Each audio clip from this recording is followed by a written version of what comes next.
Hello everyone, welcome to Triple T Thursday. That's tips, tricks, talktorials. I'm your host, Shelly Saves the Day.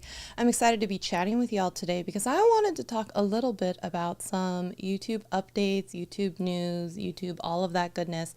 So if you're into that and you want to talk about it too, then hang out with me. And of course, I want to say hello to anyone who's going to pop in. And I want to say, we ask the question, the ever important question, which is, what's in your cup? And while we wait for some people to trickle in, I will let you know that what's in my cup today, my very cute customized cup that one of my former teammates actually put on. Now you can see it. It has my name on it, y'all. It has my name on it. So how cute is that? I love that. And so it is the Pike Place Market, you know the one, the Pike Place Market Spice Market tea that is in my cup today. So that's what's in my cup today. Pixelpia, I see you're in the chat, so I'm going to assume that you've got coffee, cold brew of some kind, and let me know if that's true. Let me know if that's true. And cold brew, yes, see? I like it. I like it. How's your week been? I appreciate you being here. And I don't know if it will pop up, but sometimes, it has the you've been a channel member for so long, or that kind of information. I always just think that's really cool. So thank you so much for being here. I appreciate you. So one of the things that I want to chat with you all about, by the way, there was a YouTube, howdy, the Artist Haven. Tish is in the house. Hello, Adam's Expo. I am live. Are you drinking Poland Springs water? Let me know. Let me know. So let's talk about this. Top 5 on YouTube, February 22nd, 2024 edition. So that is basically today. That's today, years old, today, days old, today, all that stuff. And so let's chat about it together. So it's going to be me and the screen share, right? So I want to make sure I do that. And I think it's me and webpage is the right one. Me and webpage. Come on. Oh, look at my yes. Okay. So this was written by Renee Ritchie, who is our YouTube creator liaison.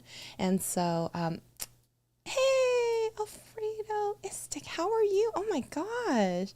Oh, look at all of these lovely, beautiful, shiny avatars. I'm so glad that y'all are here.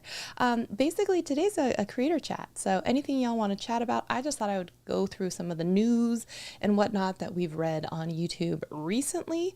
So let's chat about that, and anything else you want to chat about, put it in the comments and we can chat about it together. Tish, how are you? It's so nice to see you. It's nice to see you. All right, so we're going to talk about this. This is Renee's top 5 on YouTube, and this was written today. So this is fresh, hot off the presses today, years old. Here we go. So it says like and subscribe. And he's like, wait, this is a blog. Just kidding. But first of all, CEOs in a tiny truck getting cappuccino. So Ludwig and Neil Mohan, who is now the CEO of YouTube since, Walport, Tara, but the last one, Susan Wojcicki, just retired, stepped down, right? So here we go. And then we talked about all kinds of stuff, and there's actually a video here, so you could definitely go take a peek at that. Also, I want to put a poll. How can I do it on, do I have to do it on YouTube? Let me see. If I do this and I open a new window, is that going to show it? Yeah, it is going to do that. So let me do it on my phone. Let me pull up my phone. I would love to put a little survey in, or a poll, okay? So let me do that. And the poll question is basically going to be, do you read the YouTube blog? Do you watch the weekly updates that they put out sometimes on Wednesdays? That's the kind of, okay, how do I do this? All right, hold on. Chat filter, no. That is super chat, super sticker. Oh, I think you guys don't want to hear me. You're already hearing me. Wait, where's the start a poll option? Wait, those are just stickers. Wait, how do I do it? Community moderation, no, I don't want to do that. Why can't I do it? There's usually a start a poll. Hold on. Let me come back to the one with just me and see if I open it in a new web page real quick, and then see if I can start it from the browser. How about that? 1 second. And I would love to know, by the way, you can put your answers in if you want to. I'm going to mute this so you don't have to hear it. I'm going to come in here, and I come over here. There we go. Chat. Now, add a poll. Ooh, start a Q&A. Ask me a question. Sure, start Q&A. I'm going to do that one too. And then let me see if I can also go from question. Can I only do one at a time? Let me see here. If I go back to the live chat, I'm trying all the things today, y'all. And then I'm going to start a poll. I can do one. Okay. Do you read the YouTube blog or watch on Wednesdays? Or how do you get news? It's not really a poll, but you know what I mean. Yes, no. I'm going to say some other way. And you'll just have to put your answer in the chat. Okay? All right, so now there's two different sections. There's the live chat. There's three. There is the ask me a question, and there is the survey, so a poll. All right, so there's three different ways that you can interact. You can put it in the chat. You can ask a live question. You can put it in the poll. There we go. All right, okay. That's right, Pixelpia. Give this stream a like, okay? And you can do that by doing, here, how about this? And if you're here, not only give it a thumbs up, you can subscribe, you can ring the bell, you can get all the information. Yeah, look at that. All right, so we're going to come back over here. We're going to go back to the blog, and I'm going to share this web screen with you again one more time. Here we come back. All right, so let's see what else we have that was talking about here. Did you guys see this study where it says that YouTube is now being watched like in comparison to like Netflix and like just crazy numbers that people are seeing? And long form content, not dead, y'all. Definitely still around. So, what is this Q&A? Is it even statistically possible to keep publishing videos without gaining any new subscribers? Absolutely. Watch my channel for the past 3 years. There you go. Let's see here. So I am reading this in real time with you. Okay, so I haven't pre-read this. I saw this and I thought we would share and talk about it together. So there's a tip of the week. Ooh, let's talk about the tip of the week. Let's see what we got here. If you really want to focus on growing your channel and not just your subscriber count, check out the audience tab in your YouTube analytics, specifically the videos growing your audience and what other videos your audience watches sections, as well as the research tab to see what other content people who watch your videos are looking for but can't find yet. Then focus on making either more videos like those or videos that people would love to watch after watching those, and get with the contenting. So one thing actually I think that's interesting that we just talked about here is YouTube analytics. So let's talk for 1 second. I don't know if you saw this. And one of the reasons, even though we're not going to start doing it until April, but I posted it on Twitter, I refuse to call it X, as well as YouTube community tab. Let me know if you saw it in the community tab.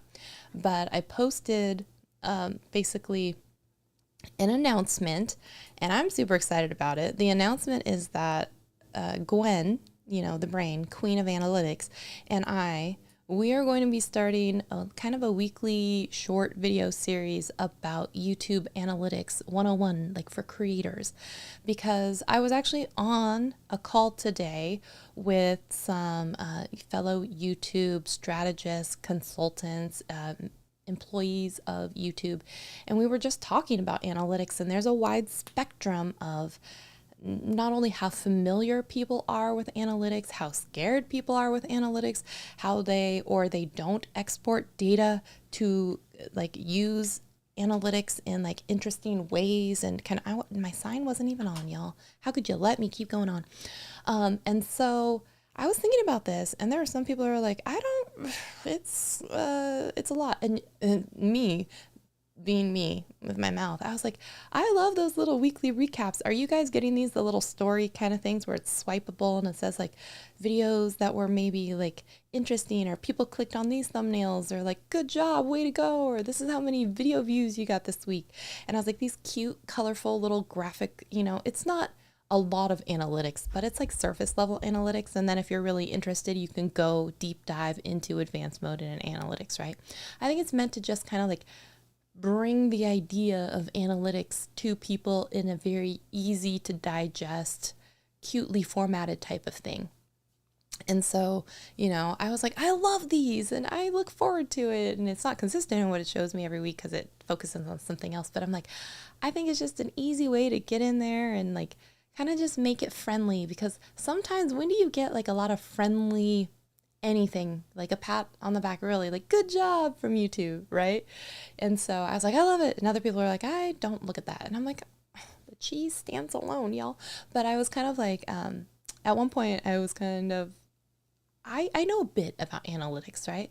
And I sometimes I look at it and I'm like, ooh, that looks scary, and I close it, just like After Effects. And sometimes, I'm not like Gwen taking these and exporting these, and how come I can only have 5,000 rows and I can't do pivot tables like I am not.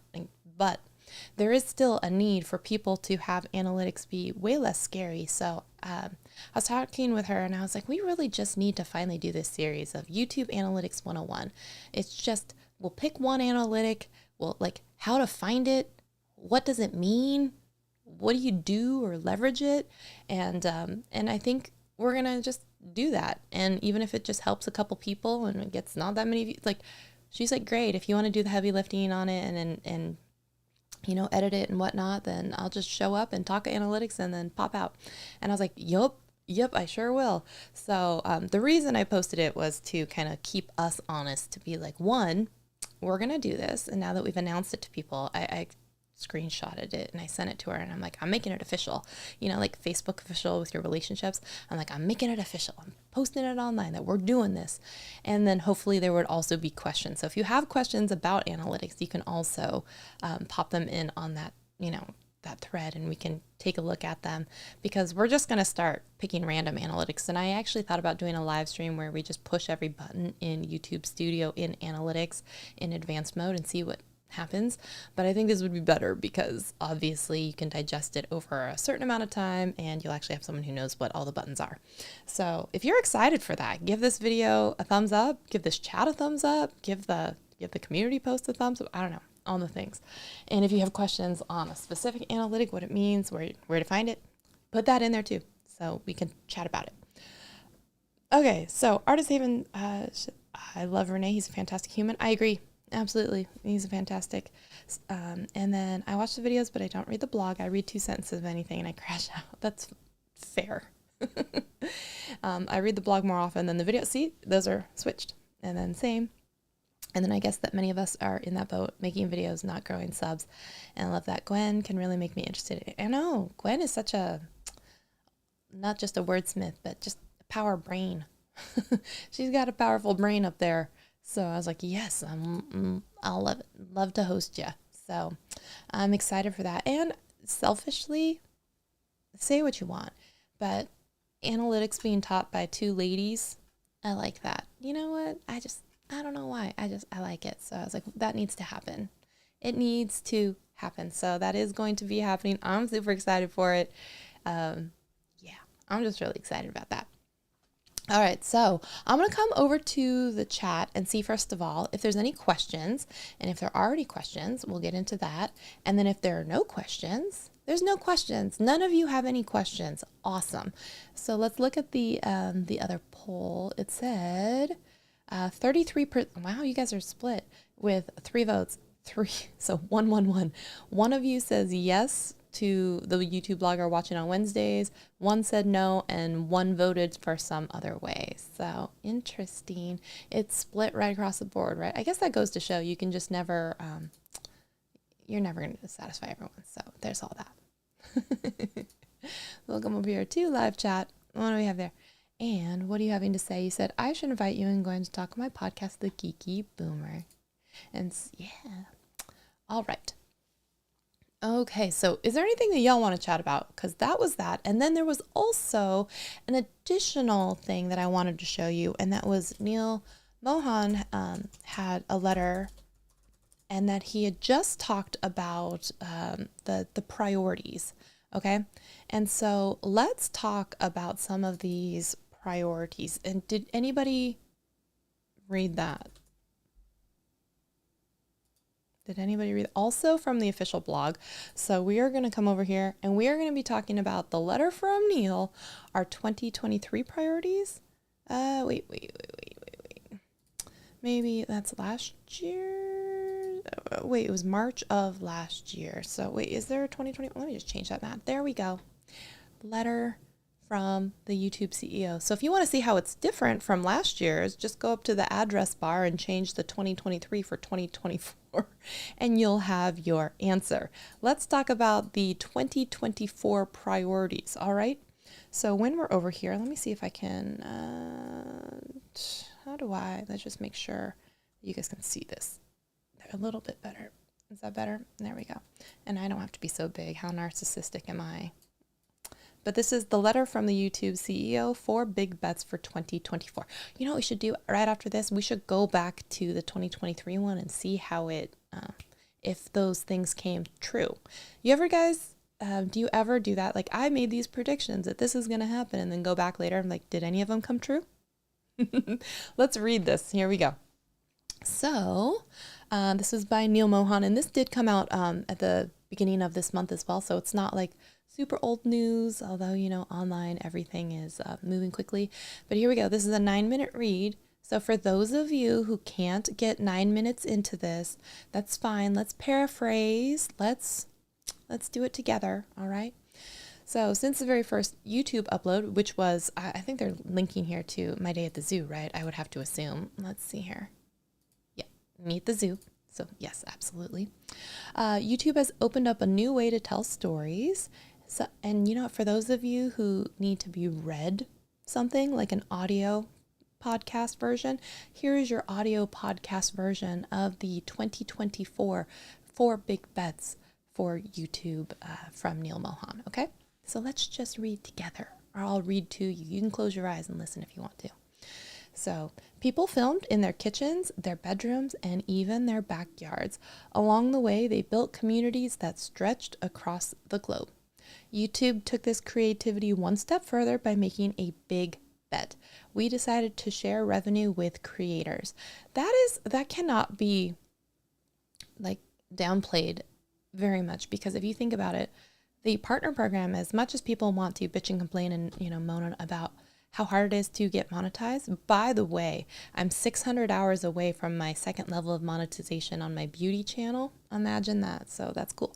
But back in the day, you had to be invited to come into the YouTube partner program.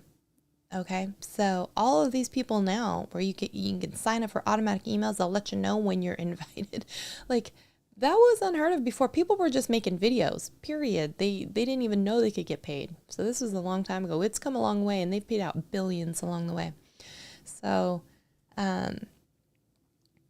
YouTube, let's see. Since then, the growth of the creator economy has been incredible. More people created content on YouTube last year than ever before. And I'm sure they have updated numbers. It's more than 500 hours per minute, right? That's what it was in the past. And we've hit a new milestone. Today, more than 3 million channels are in the YouTube Partner Program. That's just the ones that are in the YPP. You know how many channels are out there. I have like another 50 channels that aren't monetized, right? So I don't even know how many millions of channels there are, but 3 million are in the YPP. That's crazy, okay? Let's see here. This gives creators ways to earn money on YouTube, and YPP has paid out more than any other creator monetization platform. Oh, there it is. We paid over $70 billion to creators, artists, and media companies over the last 3 years. That's not since monetization has been enabled. That's just over the last 3 years. That's insane. That's wild, y'all. That is wild, okay? 70 billion in 3 years. Think about that. Wow. Okay. New generative AI is driving another evolution. I know, it's crazy. That raises critical questions about how we express creativity. As we move forward, we'll continue to embrace partnership. We'll develop entirely new ways of empowering creative expression, managing rights, and driving revenue for our partners. We're at a key moment in history, and I'm excited for what lies ahead. Today, I'm sharing how we're thinking about these changes, my vision for 2024, and 4 big bets we are making across YouTube. All right, so here's your first cliff note over here. YouTube Partner Program pays out more than any other creator monetization platform. That's true. We've paid out over $70 billion to creators over the past 3 years. Here we go. Number 1. Here's the first big bet. AI will empower human creativity. I've spent my career at the intersection of tech and creativity, and I recognize both the potential and the questions we face with generative AI. The good news is that YouTube has spent years tackling complex content challenges, from monetization to rights management to protecting our community. What do they have here, protecting our community? I'm wondering if it's our approach to responsible AI innovation. And at least they have something, even if it's not as tight as people would like, at least they came out with a policy. So we are approaching advances in AI with the same mission that launched YouTube years ago. We want to help everyone create. AI should empower human creativity, not replace it. And everyone should have access to AI tools that will push the boundaries of creative expression. We recently announced new AI experiments that demonstrate this drive to innovate. Dream Screen is scaling creativity. I want to talk about that by giving anyone the ability to make AI generated backgrounds for YouTube Shorts. I really want to have that access to that. It lets you create anything you can imagine by just typing in an idea like popcorn, volcano, or disco forest. And although through the Music AI Incubator, we're hearing feedback from artists about the ways AI can supercharge their creative process. Last year, we shared Dream Track, one of the first experiments as we explore the possibilities of AI in music in collaboration with partners across the industry and see how it's going so far. I am so excited about Dream Track too. Have you all seen Dream Track in action? I saw a video, I think it was like the Chloe lady, and then I saw one from iJustine, and then I saw one from like Cleo Abrams. So I mean, it's getting out there, but I'm excited. Also, have people been seeing the new push? And we're going to talk about thumbnail testing, of which I did put out a video overview of it this week. I also there has been a lot of talk around the multi-language audio tracks, which is also rolling out. We have so much to chat about, but we're leveling the playing field and developing AI tools that empower everyone. Our commitment to democratizing across our access to AI builds on the ways we're enabling everyone to share fun videos right from their phone with Shorts. The next generation of storytellers has the power to create in the palm of their hands. Shorts is an easy way for anyone to get started, and AI innovation will make it possible for even more people to create. I love seeing how people use Shorts to participate in cultural moments. Shorts is averaging over 70 billion daily views, and the number of channels using and uploading Shorts has grown 50% year over year. So not only $70 billion in the last 3 years, 70 billion daily views on Shorts. Wow. This year, we'll continue to ensure AI is in service of creativity through our work with creative industries in the rollout of AI-powered features as we unlock opportunities while we build out appropriate protections. So, thoughts, comments, concerns about the first thing that we just went through, the first big bet, let me know and we can chat about it, okay? So the next one is creators should be recognized as next generation studios. Yeah, alrighty. So over the years, creators have built a name for themselves. They're entertaining people around the world, making us laugh and bringing us together. They're also doing something even bigger. They are redefining the future of the entertainment industry with top-notch storytelling that can't be dismissed as simply user-generated content. Have y'all watched the latest challenge accepted video with Michelle Khare, where she takes on Houdini's trick, the underwater, upside down, get out of handcuffs in a water tank, like insane. Her videos are as good as anything as you see on Netflix and network television. I think she is phenomenal, and she's not just user generated content. She is making like TV level cinematic pieces. I know Mr. Beast is currently in talks with Netflix, I believe, in doing a special kind of for Netflix, basically just making Mr. Beast videos for Netflix. I'm excited to see what that is going to look like. Interesting. And speaking of Mr. Beast, did you all see that he just relaunched and rebranded his chocolate bars, the Feastables? So I believe they've gotten more expensive. They changed the formula on them. They're now available in Walmart and select retailers. And I think a lot of the time they're even like selling out. Like it's just bananas and nuts. And speaking of candy that just launched, Ryan Trahan just launched what might be the best product launch television commercial for his new candy, like these candies that are not as much sugar but still tasty, like sour type candies. And he has cameos in there by like I think Mr. Beast is in it. Colin and Samir are in it. I think Mark Rober was in it.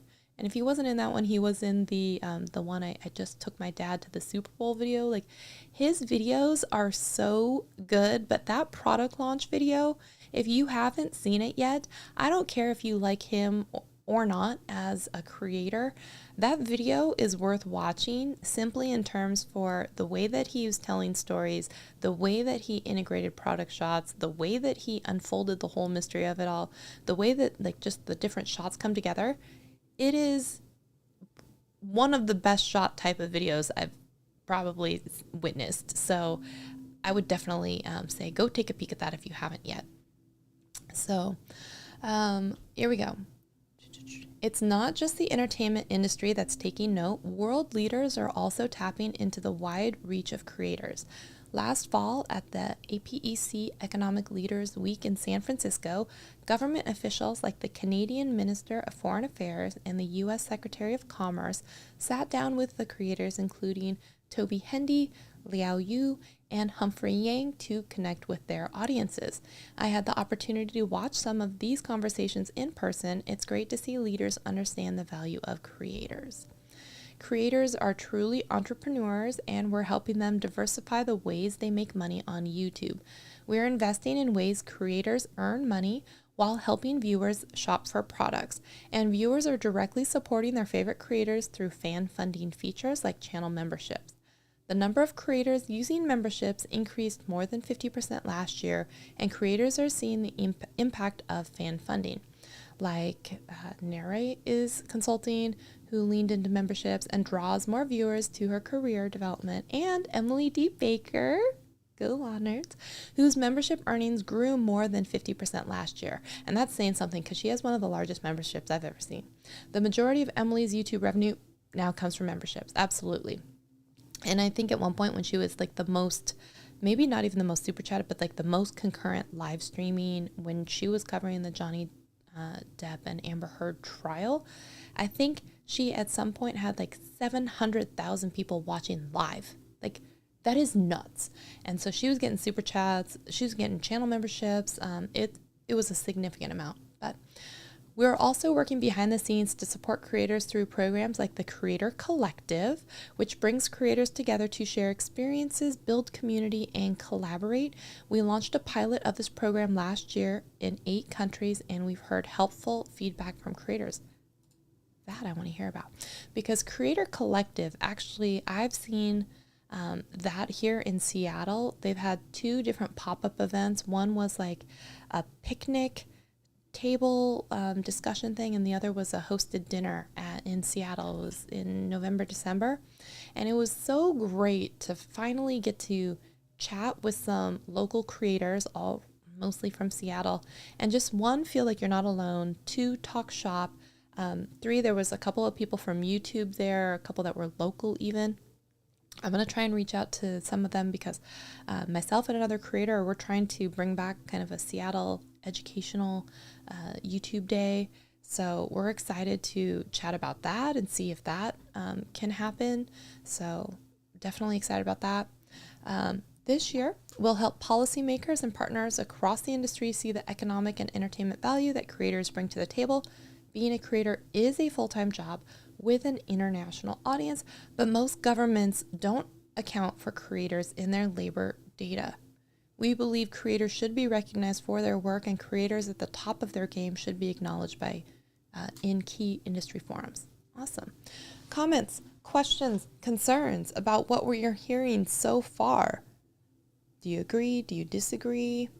What do we think?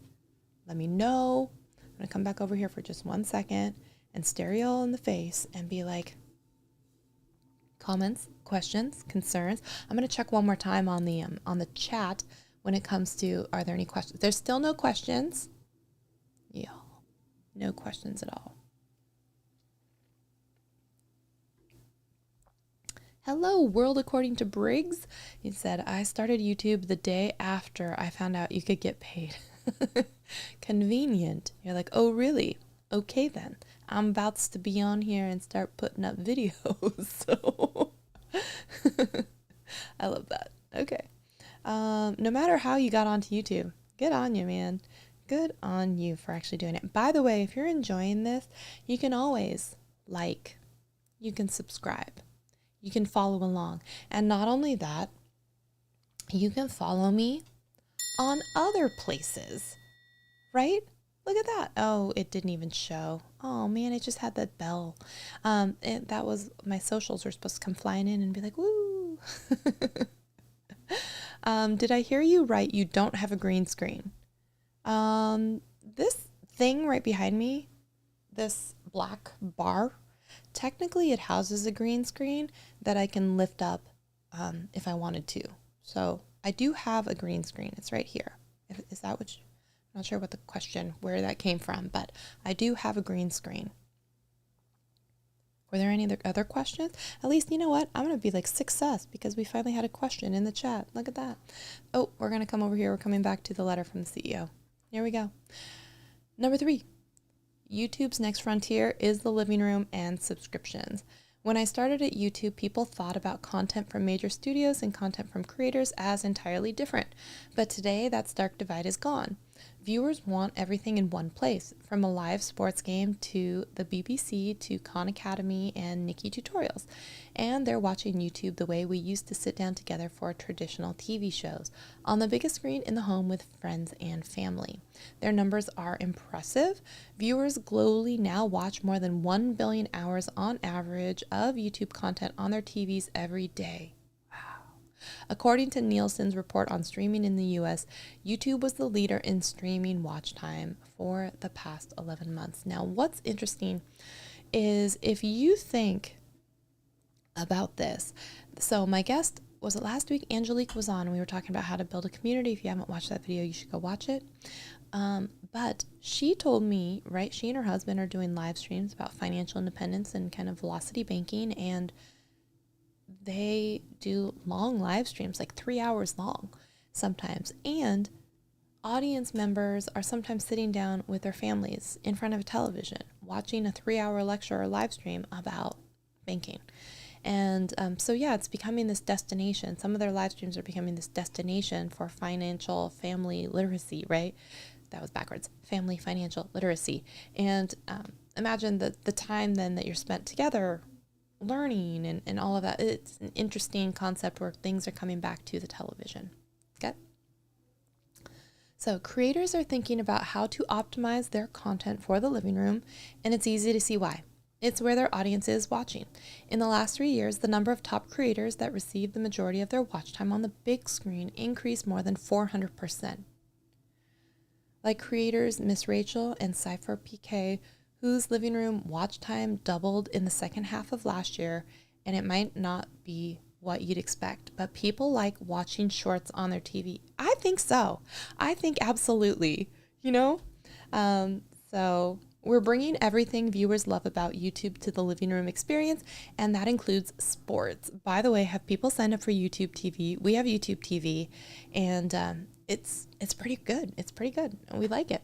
So we just wrapped our first season of NFL Sunday Ticket. So we were watching, and it really shows the future of YouTube. We're bringing all of the content people want to see, like commentary from creators such as Destroying and the Kelsey Brothers New Heights podcast. I love their podcast. And we're also seeing growing consumer interest in our subscription services. So we're excited to announce that we have more than 8 million subscribers to YouTube TV, and we passed 100 million music and premium subscribers, including trials. So music subscriptions help us deliver on our global goal to be the best place for artists to connect with fans, from insider access to Coachella, I do remember that, to shorts challenges with New Jeans, Dua Lipa, Tate McRae, and more. So this year we'll continue to deliver a best-in-class experience for subscriptions and YouTube in the living room. All right, comments, questions, concerns about what we are seeing here so far on point number 3 as we come back to you guys here. So, hey, the YouTube creator liaison is in the chat. Hey, Renee, how are you? We started with your letter because you're the most important, and it was the most recent, published today. So we started with that letter actually, and now we're moving into the letter from the YouTube CEO, and we're having a creator chat. So, I'm so glad that you're here. It's so nice to see you. And we are chatting about all of the things. And I don't know if you saw this, but I did announce it today based on kind of the chat that was happening and people's level of familiarity with analytics. Gwen and I have finally decided to team up and do a Creator Analytics 101 series, and I'm going to host it here. So we're going to get together and we're going to batch record like little short video segments about one specific YouTube analytic, where to find it, how to use it, or like recognize like what actually is it and explain it. And then we're going to do a weekly, Wednesday or whatever YouTube analytic. So I'm super pumped about it. We're going to start in April. And so I just thought it'd be kind of cool to have, first of all, the queen of analytics teach us all about it, but 2 ladies talking about analytics and geeking out over numbers and making it easily ready. We're super excited about it. So I had to post it on my community tab as well as on Twitter to make it like internet official. And then I was like, we're official now. We're Facebook official. And she's like, now I guess we're going to have to do it. I'm like, yup, we're going to have to do it. So we're going to chat about that. Okay. Any other comments, questions, concerns about so far what we've talked about, points 1 through 3 in these predictions? And if not, let me come back and check the creator chat here about if there are any questions. Y'all still have not asked any questions in the live chat. That's fine. At least Pixelpia asked 1 question, so I'm not going to call it a waste. Okay. And we did get some more votes on the how do you get your news. For the people who answered some other way, I'd love to know your answer on what is some other way that you are getting your YouTube news and updates, okay? Let us know. All right, we're going to come back over here. We're going to finish off with the very last point here that Neil has. So we have number 4, protecting the creator economy is foundational. As we work across all of these priorities, our number 1 commitment is to responsibly protect the YouTube community. Our business as a streaming service relies not just on engagement, but on giving viewers and advertisers confidence that they can count on us to deliver high quality content. Protecting the creator economy is foundational to everything we do, and it's just good for business.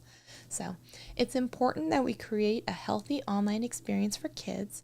As I watch my own kids use technology at home, I'm reminded how many families come to YouTube every day to help their kids with everything from homework to tutorials for new hairstyles.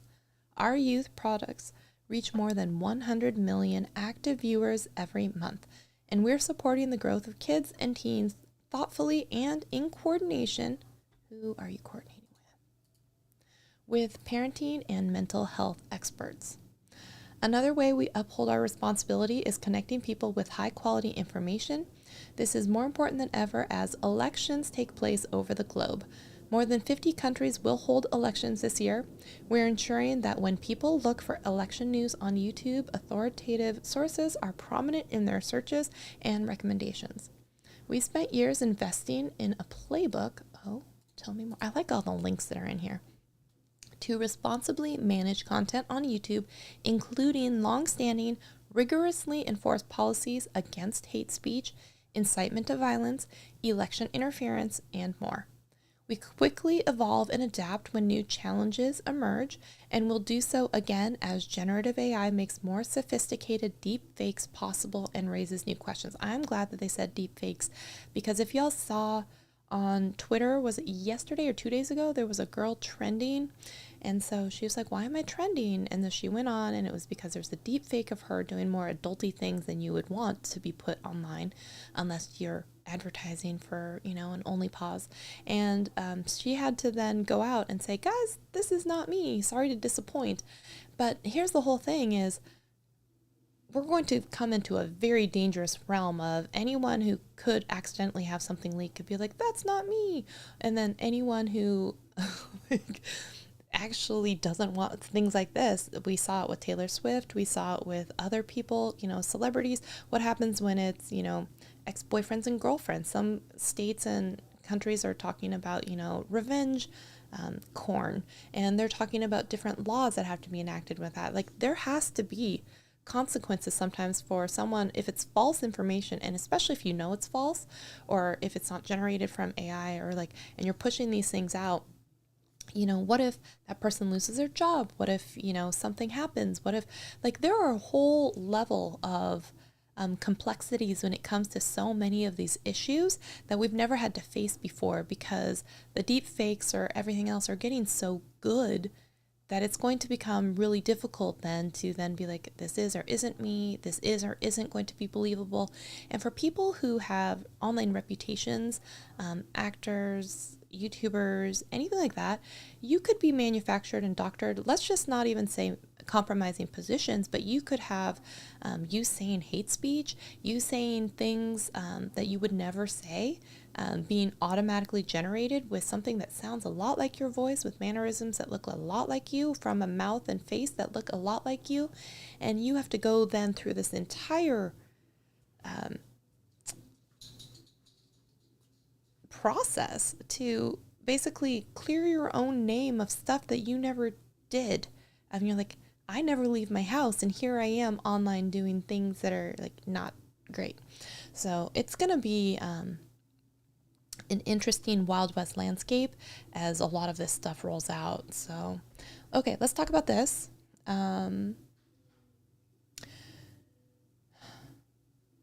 Not only do all of our existing policies apply to synthetically generated content, we'll also add new layers of transparency and protections. For example, in the coming months, we'll introduce labels that inform viewers when the realistic content they're seeing is synthetic.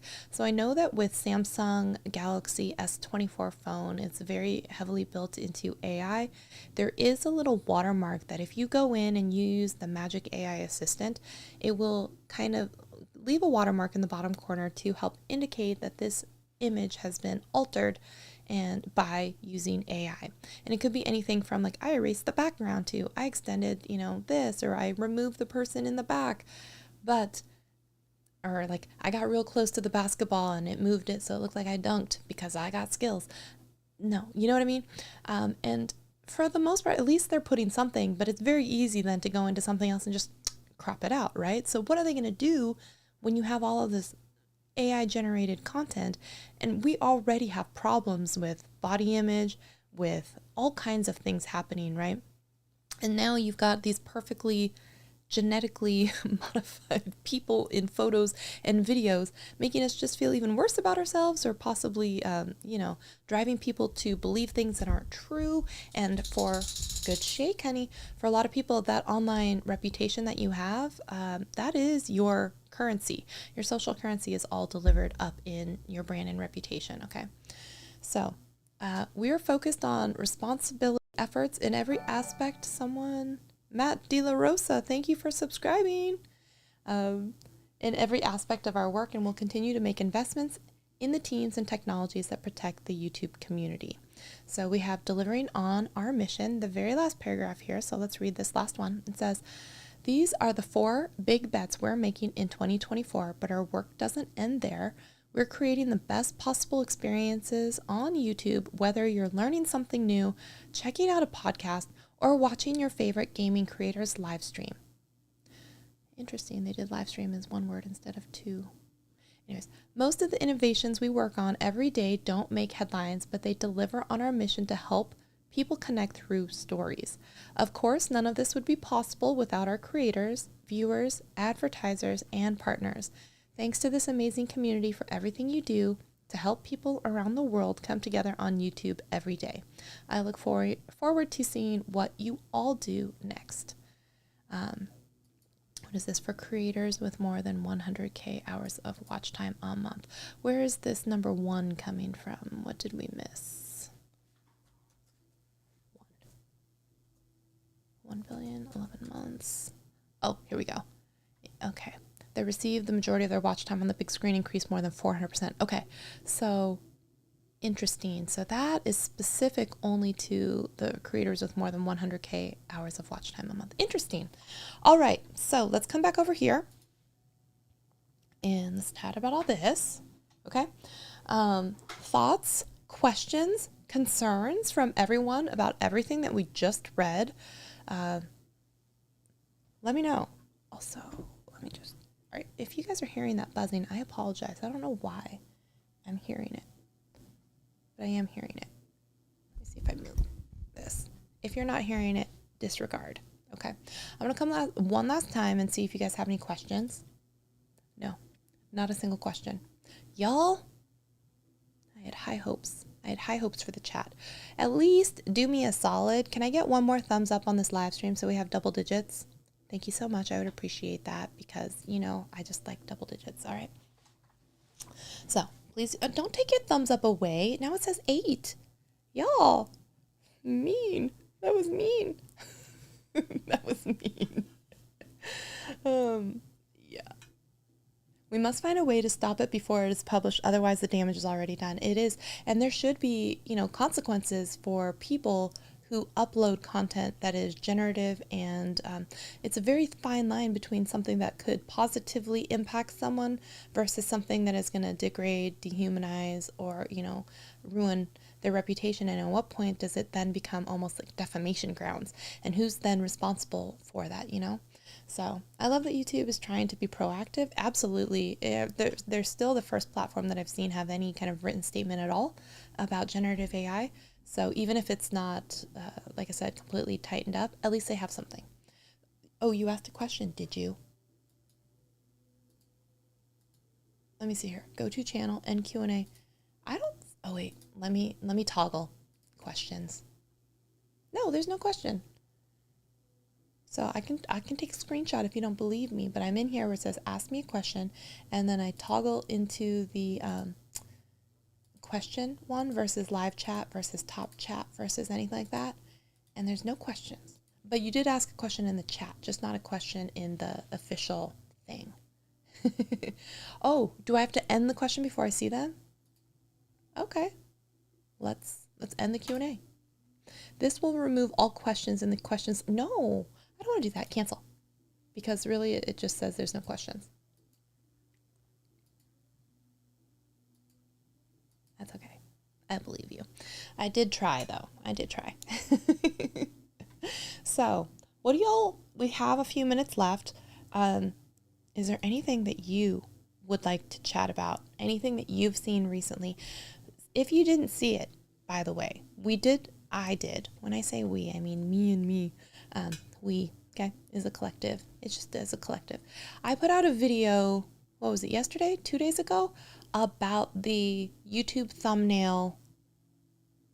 Is it just pixel? Well, someone else trying to ask a question, just like, hey, can you see this? That is a question technically.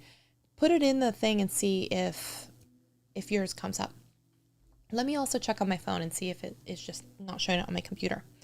But if y'all didn't see it, there was a video that I just put out. It's a 5-minute video. It's very short. It's just a quick recap on the YouTube thumbnail test and compare feature that is coming out. It's, you know, currently in beta. It's rolling out slowly, and it will get eventually to all channels. But I'm trying to walk you through, what does it look like when you upload? What does it look like when you see some results from a thumbnail test, and why you may or may not still want to use a tool, like a second party tool, third party tool, I guess, for testing, or if, excuse you, are you okay? Wow,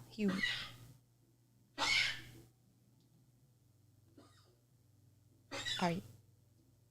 I'm so sorry to interrupt. Sorry. I just see the survey now. Okay. Interesting, because I think the question thing is still up.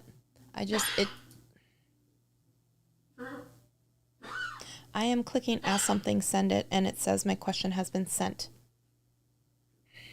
Okay, let me toggle again to questions. Let me end the poll and see if it's not hiding underneath the card. Let me see if I can show you guys what I'm seeing too here. So if I show you this, here I am. It's very Inception. You can see how behind I am. I'm just going to cover my face so you don't see this. Look, it almost looks like the same size. I am too distracted. Look at me. Yeah. There's something like that, right? And it's a little small. I'm such a nerd. Okay. So here we go. I'm going to do this. I'm going to refresh my page and show you guys so it says ask me a question, and there's end Q&A, right? So here's that. And there's nothing here. And then if I go to this, I can see the poll and I can end the poll. And if I go to top chat and I toggle it over to questions, here, this is what it shows me. It just says ask me a question, and it doesn't actually show any questions. So let me also, now while I'm thinking about it, I'll come back to the live chat. I will end the poll. And then I'll come over here. Okay, so I see the poll completion information in the page. It says poll complete 7. And then if I say ask me a question, the only thing that pops up here is end Q&A, and then it says go to channel and end Q&A, right? So if I go over here and I toggle onto questions, there is nothing here, y'all. You guys are seeing this. Guys and gals, you're seeing this right now. I'm trying very hard. There's no questions here. It said question sent. So you know what, Renee Ritchie, if you're watching this back, I want to file a bug. What's this about? What is this about? So there you go. So I believe you. Okay, put your question in the chat. Because obviously this didn't work. So I'm sorry. Put it in the live chat, okay? And we'll chat about it. So I'll just wait a minute while I wait for you to repost your question. What was your question? It says it won't let me ask a question here. I might as well just end this Q&A thing because I'll confirm. Oh, he's still here. You know, when you're like, send screenshots, and I'm like, I'll do one better. I got the video. This is what I'm showing you right now. It didn't work unless I'm doing something wrong and I'm not clicking where I'm supposed to be clicking. I didn't see it. Refresh the chat page. Okay, I'll refresh again anyway. But it did say that after I end the Q&A, that all the questions go away anyway. So there is that. So I'm sorry. So ask your question in the chat, and while you're doing that, because I know there's a little bit of a delay, let me pick a boot of the week, y'all. We're going to pick a boot of the week. Which boot of the week are we going to do? You know, it's getting harder, though, because you guys have seen all the boots. I mean, I think by now you've seen all the boots, but let's see here. What boot? You know what? I'm going to break my own rules. Hold, please.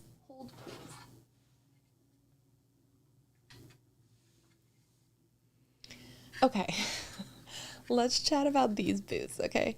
So, number 1, this boot holds my YouTube gavel. So let's chat about this really quick. So every once in a while, you have the opportunity to do different challenges. And so one of them, I was part of the shorts community, and we had done challenges before, but this was something else. This was something, it wasn't actually part of a challenge. It was just a separate present that they sent. They've never sent me anything subsequently after this, but I still think it's so cool. I hold on to it. So I'm pretty darn sure that I have a YouTube short on it, but they had sent me a package, and in it was this little gavel, and there was a chocolate thing. So you had to use the little gavel hammer thing to chip away at this piece of chocolate, and it was a hollowed out inside, but inside was the cereal Cookie Crisp. Y'all remember the one that looked like little chocolate chip cookies? So you have to beat the chocolate shell.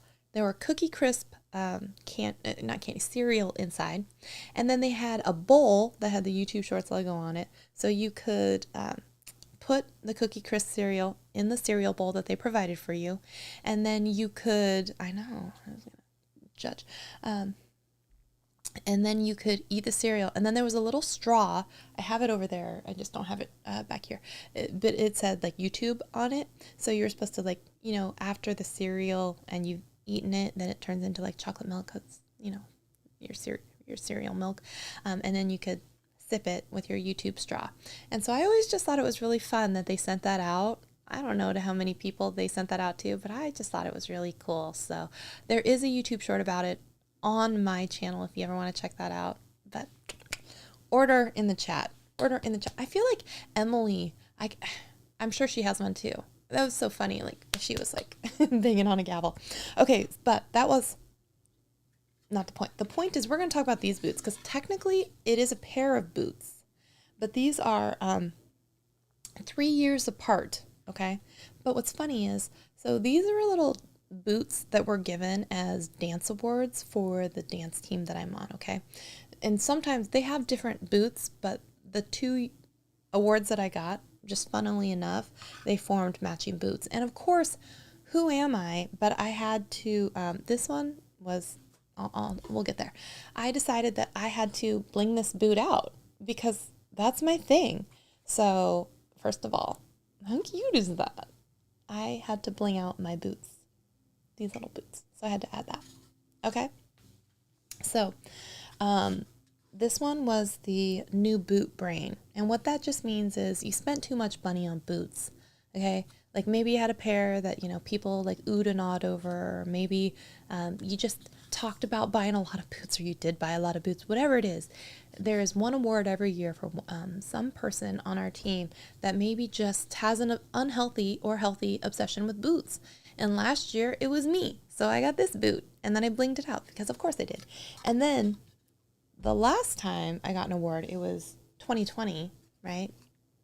And then we took the gap year the next year. Then the next year I didn't get an award. And then this year I got this award. So my first year, I actually got an award. It was the most inspirational. So that was the year we went into lockdown. We were doing a lot of virtual practices, all that stuff. But I always turned in my homework, and I always did all the things.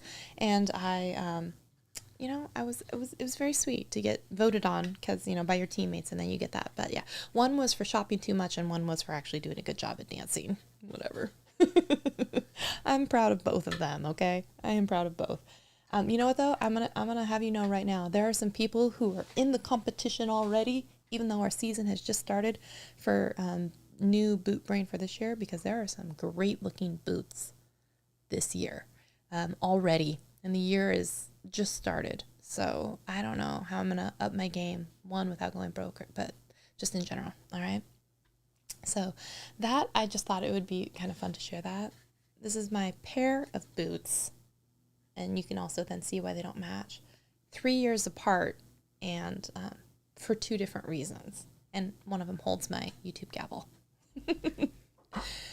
Oops. So that is the boot of the week. The boot of the week. I need a theme song. Da-da-da-da-da. The boot of the week. You know what I still really want though? 2 things I still really want.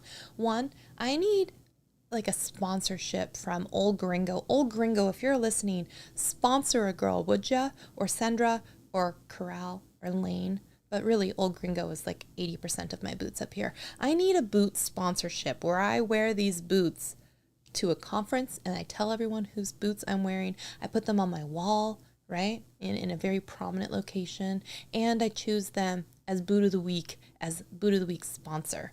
Your girl, can you manifest that for me, y'all, too? Just, I need a sponsorship. Old Gringo, hit a girl up, man. That's the dream. That's living the dream.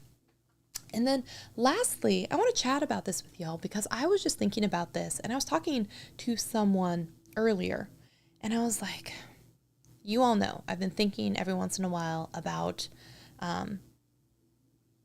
should I get a real job and go back to work somewhere? Should I do something in the corporate world? I don't know. And then I was like, but one of my problems, and I'm not going to say my only problem because I have many problems, okay? One of my problems is that I know a little bit about a lot of things. And for some people, that's not great because sometimes what people want is someone who is an expert at one thing. Like when you think of, Gwen, beautiful human, big brain, data analytics goddess. And when you think of me, I'm like a little bit about lots of different things.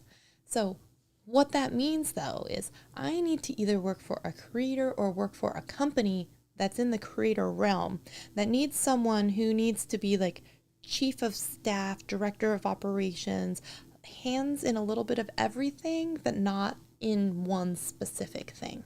And that's very specific as a job. And I don't know, I'm sure it exists. I don't know how I'm going to find it, y'all. But I do know I'm not really wanting to go back to just the corporate grind in some ways. You know what I mean? Like I would like to be related to the creator experience or a company that's related to the creator experience in some way, but also challenging my brain by doing lots of different things and someone who doesn't need someone to be an expert in any one thing. So this is a very specific job. So as long as we're manifesting things for me, y'all, 1, we need the Old Gringo sponsorship, and 2, we need some creator out there. It's not going to be a creator that's like at the 100,000 mark. It's going to be a creator like bigger than that, who is now overrun with their personal thing, and they need someone to come in to kind of like take care of the business. Not the business like sponsorships. I mean, just like the day to day. Like, let me just work this out for you. Let me help you with these things. You know what I'm saying? And that's what I need. Either a company or a creator that is a company in himself or herself that needs a director of staff. I don't know. I don't know what that job is yet, but that's what we're going for. Okay? That's what we're going for. I want in on the booth. My best friend is here, Stanley Orchard. It's great to see you, man. How are you? It's so nice to see you. I saw Judah today on a call, and it made me smile. And I know we were all trying to be like professional, but I was like, "Hey, friend," in the chat. I don't get to talk to you guys enough, but like it just made me smile. I was like, "Hey, friend, how are you?" But yeah. Make a clip of this portion of the show and send it to them. I know. How do I not have a boot sponsor yet, right? I was wearing Old Gringos all over Vid Summit, and people were like, "Those boots are amazing." I'm like, "Thank you. They're Old Gringo," right? Right. Well, it was the rhinestone ones, so they're also spectacular because I hand bedazzled them. But like, come on. How do we not have a boot sponsorship with Old Gringo yet? I'm like, have you seen this set? Come on. And it's like, Old Gringo, Old Gringo, Old Gringo, Old Gringo, Old Gringo. Like, come on, Old Gringo, swing it on home with the sponsorship. So it says, a jack of all trades is a master of none, but oftentimes better than a master of none. I know. I just need other people to know that as well and be like, you know who we need? We need some Shelly. We need some Shelly to save the day. You know what I'm saying? That's what we need. Come get this commentary. Hey, Kiva. How are you? Never for 12 months. Good to see you. Good to see you. Pleasure's all mine. Pleasure. Yeah, wonderful. It's always wonderful to see you. I saw you on LinkedIn the other day too. And I was like, oh, my friend, my best friend. It's so nice to see you. You know what's so funny though? I am trying to be on LinkedIn a little bit more. So it was nice to see your post that you had linking to the blog that you had written. Also, I saw a post from Matt Koval, who was the previous YouTube creator liaison, and he has since subsequently gone off to create, I believe, some sort of like, company helping creators as well. And he had talked not about a fractional CMO or COO, but about a fractional YouTube strategist, which is really just contractor. It's a fancy way of saying contractor. And then, he's like, but with a specific, not tendency, but like a specialty in something. And I was like, oh, dang. Well, I would like to catch up with you and talk to you anyway and see how you've been. But I was like, it sounds intriguing. Let's chat. But like, I just thought it was funny. There's like, if you have specialties in this type of vertical, and I'm like, no, but I still want to chat with you and talk and like catch up. I digress. But that really did remind me then of like, I really gotta be on LinkedIn, because if I hadn't gone in on that day, then I wouldn't have like seen his message to at least like reach out and be like, let's catch up. How are you? Right? My puppies are going nuts over there. By the way, quick update on the cup situation. I did not give you guys all the tea on the cups, okay? What's that? Hey, Shelly, Mods, and everyone in chat. I have to rewind and get caught up. Yes, it's so good to see you. Thank you so much. Okay, we have to talk really quickly about this cup situation. So several live streams ago, I was asking y'all, what is the deal? What's the deal with Stanley cups and Yeti cups and all that stuff? And people were kind enough to be like, oh, well, there was this car fire and this cup survived. And then like, they've been going viral. I went down this rabbit hole. I started watching this documentary about how Stanley Cups and this mommy blogger group like formed a unbreakable team, and they were selling out colors, and now it's overtaken the thermos and all the things Stanley has been known for the last 100 years, okay? And then funnily enough, I had a friend who, he and I had worked together on kind of a project, like Pig Monkey, and he's here in Seattle. He's like, oh, that's so funny. I actually run some social stuff over at Stanley now. I'm like, oh, that's so funny. And I was just kind of like, how many do you have? And I didn't think about it. But then I was talking to my husband about, have you heard about these cups and all this stuff? And have you seen the SNL sketch about the big dumb cups? And they're all using Stanleys and stuff. And I was like, yeah, but let's not forget like Hydro Flask. And I think I have a YouTube short about this that the brothers have cut out and are going to be posting. Okay. But, it's just me genuinely curious, like what's up with all this cup talk? And so you'll see that short coming up. And I was like, okay, I don't know, but I'm talking to my husband about these cups. And then I was like, oh yeah, I guess they're dishwasher. And he's like, we're going to get some. And I'm like, what? He's like, yeah, we're going to get one of each because I freaking hate all of your cups that you have that aren't dishwasher safe. And I was like, well, if you want to buy the cup, and he's like, I will buy you the cup. He's like, that's how important it is to me that they are dishwasher safe. And I was like, okay. So I don't know if I've told you all this yet. Okay. This is like put on your secret squirrel stuff. Like this is very, no one cares about this, but I'm going to tell you about this. I'm so sorry, but it's my live stream and I can do what I want to. So I decide that we are going to order one Yeti cup and one Stanley cup. Okay. And we decided to personalize them. So we put, just like this one my friend did with like my name on it and stuff like that.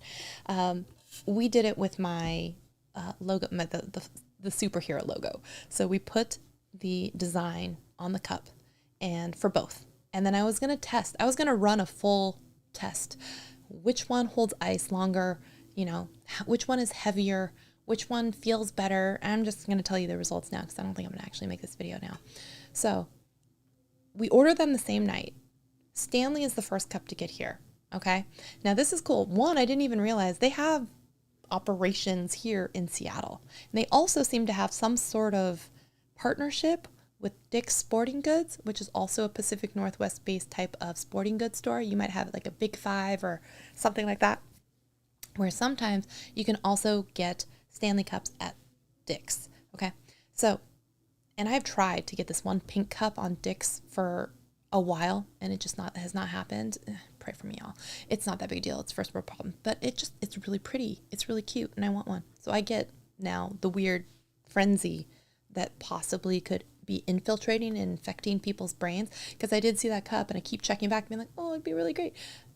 But I'm not like going to shank someone over it, like at a Target, you know what I'm saying? And I'm not going to charge triple the price just so you can sell it on Facebook Marketplace, but I digress. We're going to talk about this. So we order the cup. The Stanley cup is the first one to come. Okay.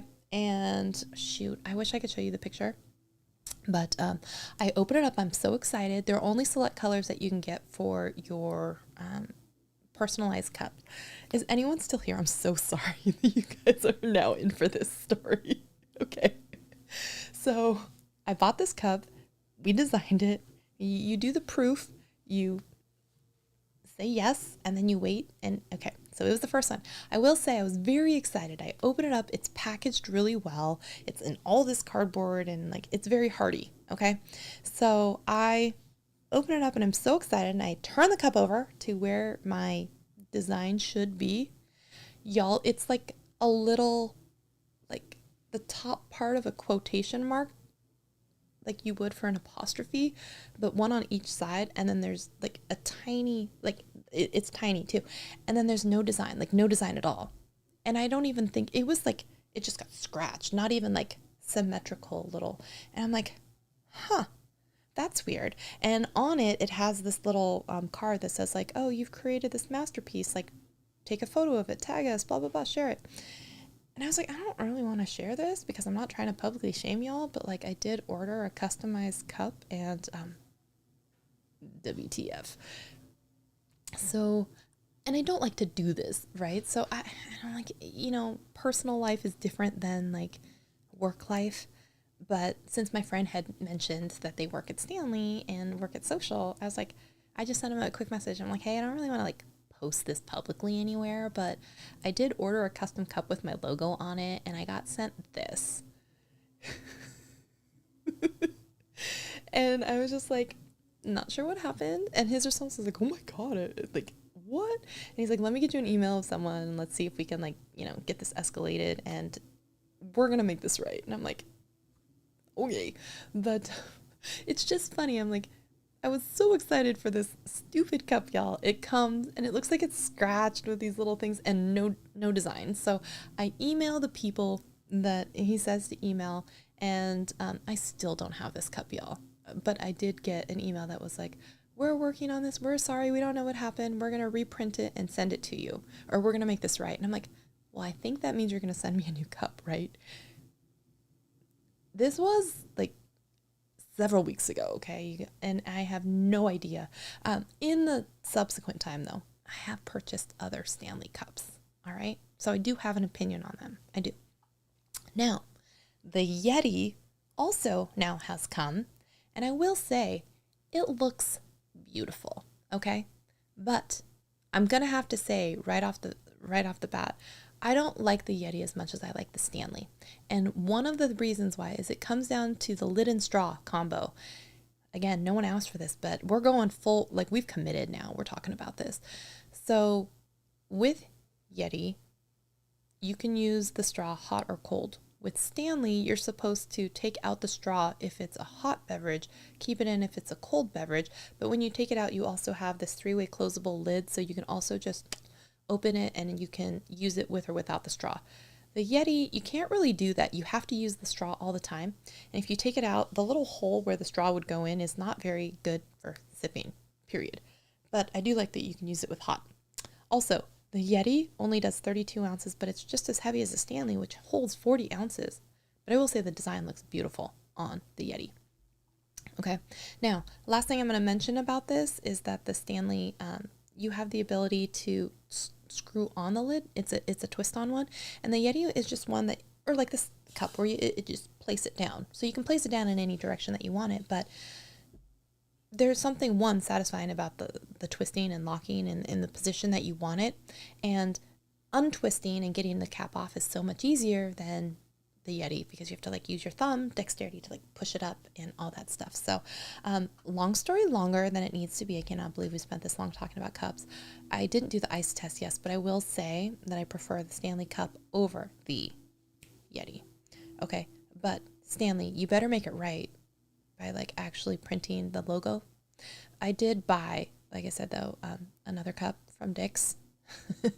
And because I just can't help myself, there was a hot pink Stanley that I also bought because I needed to see if the 30 ounce was significantly better or worse than the 40 ounce because the 40 is very large. So I'm stupid, but I waited for the day that they released the hot pink fuchsia one and I bought the 30 ounce one. So I have now multiples of the Stanley. I don't know how they just multiplied and had babies. And then I just have the one Yeti and it will just remain the one Yeti. But yeah, I just wanted to share that with y'all. So far, conclusive tests. The shipping was fast. Okay. But at least the Yeti actually gave me what I asked for. Stanley, not so much on the customization part, even though they're trying to make it right. So there's that. Okay. Let's see what y'all have to say about the cups. I don't have an automatic dishwasher. My dishwasher is my hands. You have the 4 Contigos. I just want my cup to keep my stuff cold. Yeah, I get it. Stanley cups because duh, Stanley rocks. Absolutely. You know what? Yes, rest assured, Stanley was the winner in life and in cups. Okay. Let's see. I spent the majority of my life without a dishwasher, and I'm very proud of that. Weird thing to say. I'm going to say it. He said, Dick's is pricey. They have a clearance store near me, and their prices are also high. Interesting. I have seen a lot of videos about the Stanleys having lead inside. You know, I have seen some jibber jabber about that, but I think I saw some stuff too saying that it was debunked. So I'm not sure. So would you get your boots to match the Stanley? I would certainly use the Stanley that best matched my boots. So yes, I would, because I have hot pink boots and I've got a hot pink Stanley. I've got blue boots and a blue Stanley. I've got blue green boots, and yeah, absolutely, I would be that person. Yes. Which of the 4 predictions for 2024 is the most important for me? Oh, that's a good question. You know what? I don't know about most important, but I am most curious about all the AI stuff. So. Gaming night must have commenced. Oh, see you soon. Oh, bye, Tish. Thank you so much for popping in. I appreciate you. So nice to see you. We're going to wind down. We went way over time, but yeah, thank you so much, everyone, for being here. I appreciate you all. If you want to go back and review, absolutely do that. Go watch the video last week that we did with Angelique, and know that YouTube analytics videos are coming with the amazing Gwen. So, yeah. Hello, so any tips for storm chasers, content creators, tornado season coming early this year? You know what? That is an awfully specific question, but I mean, yeah, storm chasers, content creators that's going to be all of it. Like, what do you do to prepare, and what things do you look out for, and, you know, who got hurt in the line of it, and like, what are your most dangerous ones, and how close did you get to one? And y'all are a little bit crazy, and put that out there right now too. You know, what's the gear that you use, and you know, how do you go through the footage, or how do you determine what's up, down, left, right, all the things. But yeah, and talk about some of your experiences and what you've seen, or, you know, weather in specific areas, or some of the biggest tornadoes in history, or, you know, any of that. It could be educational / entertaining / all the things. So thanks everyone for hanging out with me. I'll see you in a video very soon, and a live stream next Thursday, everyone. Thanks, and have a great night.